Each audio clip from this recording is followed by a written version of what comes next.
Hello everyone, I am Dr. Bhanu Pratap Singh and I am a plastic surgeon in Meerut.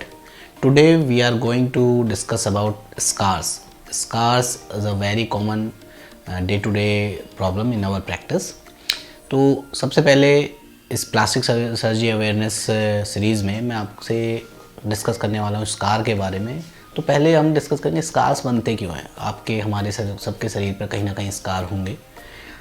Scar basically किसी ना किसी चोट के परिणाम स्वरूप बनते हैं। कोई आपको चोट लगे, कहीं जल जाए या कुछ और हो जिससे स्कार बन जाते हैं। स्कार बॉडी का नेचुरल हीलिंग प्रोसेस है।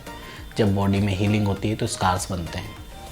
स्कार्स नॉर्मली हम सबके शरीर में हैं, बट प्रॉब्लम कब आती है? प्रॉब्लम आती है या तो स्कार्स हाइपरट्रॉफी हो जाए, किलॉइड्स बन जाए, या स्कार हमारे ऐसे शरीर के हिस्से पर हो जहाँ वो दिखाई दें, जैसे कि फेस पर या हाथ में या आर्म पर। जब आप स्लीवलेस वियर्स पहनते हैं तो उन स्कार्स में वो दिखते हैं और जिसकी वजह से आदमी एक कॉन्शियसनेस आ जाती है उस स्कार को लेकर और वो उसके लिए अच्छा फील नहीं करते हैं।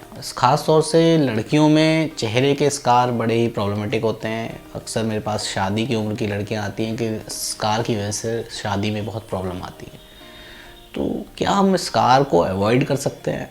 मतलब इट्स नॉट पॉसिबल कि हम अपने जीवन में कभी कोई चोट ही ना लगने दें और स्कार को अवॉइड कर सकें। तो फिर इसका सॉल्यूशन क्या है? हम स्कार्स को कम कर सकते हैं। हम स्कार्स को हटा नहीं सकते, पर उन्हें कम किया जा सकता है। तो what is the way to reduce scar?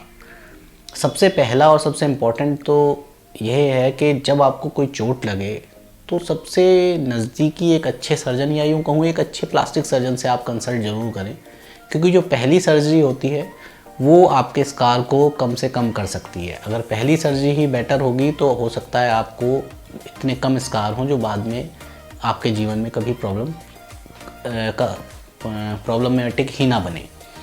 तो इन कंडीशंस के लिए कई बार आपके नज़दीकी कोई प्लास्टिक सर्जन तो आप उससे कंसल्ट कीजिए, लेकिन अगर आपके आसपास कोई प्लास्टिक सर्जन नहीं है या आपको बचपन में कोई चोट लग गई है और अब आप बड़े हो गए, अब आपको वो स्कार्स हैं जो आपको अब तंग करते हैं, तब आप अपने नज़दीकी प्लास्टिक सर्जन से कंसल्ट कर सकते हैं। और प्लास्टिक सर्जन कैसे उन स्कार्स को छुपा सकता है, सबसे इंपॉर्टेंट चीज़ ये है। कई बार मेरे पास लोग आते हैं कि प्लास्टिक सर्जरी से तो पूरा चेहरा बदल जाता है, जो उनके अंदर एक इमेज होती है फिल्म्स में देखकर कि कोई स्कार नहीं बचता है। That's not true. कुछ भी करें, कोई भी सर्जरी करें, उसके बाद स्कार्स रहते हैं, but being a plastic surgeon we can reduce those scars, make them so light that they will not be much problematic in your life. तो उन्हें करने के तरीके क्या हैं? जैसे फेस पर जब कभी चोट होती है, स्कार्स होते हैं, अक्सर लोग मेरे पास अपनी तरफ से सॉल्यूशंस लेके आते हैं कि सर आप कहीं और से लेके खाल लगा दीजिए। तो आपको बताना चाहूँगा, चेहरे पर कहीं और की लगी हुई खाल बिल्कुल भी सूट नहीं करती है, वो चेहरे पर और भद्दी लगती है। तो आप अपनी सलाह ना दें, अपने डॉक्टर की सुने। और जब चेहरे पर कोई स्कार्स होते हैं उनके लिए हमारे पास बहुत सारे ट्रीटमेंट्स होते हैं। वो स्कार के ऊपर डिपेंड करता है कौन सा स्कार किस तरह से ट्रीट किया जाएगा।